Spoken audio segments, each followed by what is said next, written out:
Good morning, everybody. It's Carrie Summers with Colorado Ranch and Home Realty from Mancos, Colorado.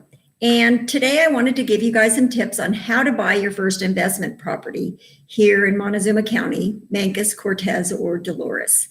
And there's two different strategies. One, you buy it and you hold it, meaning you keep it for a long time with renters in it. The kicker with that strategy is you basically need 20% down for a mortgage because it is an investment property. And, you know, you might have the down payment, but a lot of times people don't have the down payment. There's creative ways to get around and to find down payments. So that's definitely not an end all.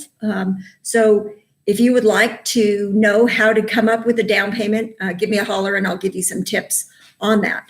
But so you buy a house, let's just say you come up with the 20% down, you buy a house and you basically are looking for a house that doesn't need a lot of fixing up. It might need just a little bit of paint, but basically move-in ready. And you get renters in there. Hopefully you've done a good background check and they're going to take care of the property for you. And you know, they rent it from you, hopefully with a 12-month lease. And over time, property values do increase. So you're gaining equity in the property. And let's just say that the rental income that you're getting is $1,000 a month. And however, your expenses, which means property taxes, utility bills, homeowners insurance is, $800. Well, if you're getting $1,000 monthly income, but your expenses are $800, then basically your cash flow is $200. Cash flow is good. You want more cash flow. So over time, you build up a little nest egg, and you can save that for, your next investment property. The problem with this plan is that, you have to come up with that other 20%, and that could take quite a long time. And that's just not the best deal. A lot of people who are investors, they'll buy, one investment property, and in a couple of years, they'll buy another one, and then they stop at two. It's called the BRRRR strategy, BRRR. So basically, you buy a house cheap and it needs some work. So it needs rehab. So there's the BR. So that's the second R. And it might need a whole kitchen remodel, but it might need new flooring. It might need foundation fixes up, or it might need a new roof. And the big kicker on this is before you purchase that investment property, get a builder in there, get some actual costs of what it's going to cost to fix this up, because there's a lot of hidden things that you might not know about. Sure, you can see that it needs a new furnace or a hot water heater, but how's the plumbing? How is the foundation? Or does the roof just need some new tin on it? Or, do we have to, completely cut the roof off and put a new, get new trusses in there? So after you rehab it, then you're going to rent it again, get some good renters in there. And the neat thing about that is, my gosh, all of a sudden I have a house that I bought cheap, let's just say for $60,000. And now it's worth, because I have it, I rehabbed it, and it cost me $50,000 to put in it.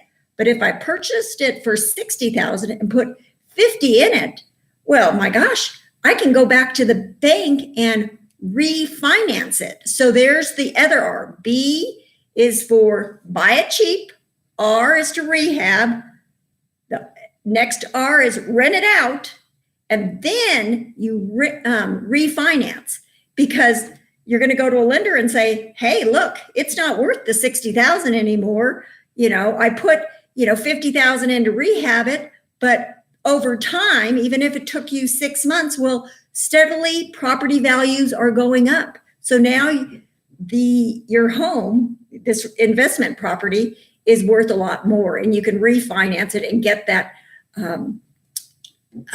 interest rates down low. Right now, interest rates are, jumping all over, but a 15-year fixed interest rate is about 2.5%. Wow, guys, that's cheap money. And basically, your renters are paying for your mortgage. So people go, oh, Carrie, I don't want to get into debt. Well, this is called good debt. When your renters are paying for your mortgage, plus you're making a little bit of that cash flow on top of all the expenses and everything, that's what you want. That's going to build you wealth. And this is what's going to build your retirement. So, because who knows when we get to retirement age, if even, Social Security will be around. I really don't want to rely on the government. I want to rely on things that I make. So the last R is repeat. You want to do this over and over. One of the best advices I got is, Carrie, what are you going to do for rental income? What are you going to do for retirement when you get old? And I was like, rental income? What? Debt? I don't want to get in debt. I'm already in debt with my mortgage for my home. Why would I want to take on more? And then, he explained to me what good debt was and that my renters are paying for my mortgage. And that's what's great for people who want to invest, is there's a lot of people out there who are scared to buy a home. So if, take advantage of that. And so the best strategy is BRRRR, BRRR. There's a book out there by David Green. I would highly suggest everyone getting it and reading about it. So let's go over it. B, first, buy it cheap. R, rehab it, fix it up. Next, definitely get it rented. Make sure you have good renters and meet them first. Then you're going to refinance, and then you're going to repeat it. So guys, those are the tips for buying your first investment property. If you would like more, just give me a holler. Again, it's Carrie Summers with Colorado Ranch and Home Realty. You can find me on my website, mancushomes.com. Thanks, guys. See you later.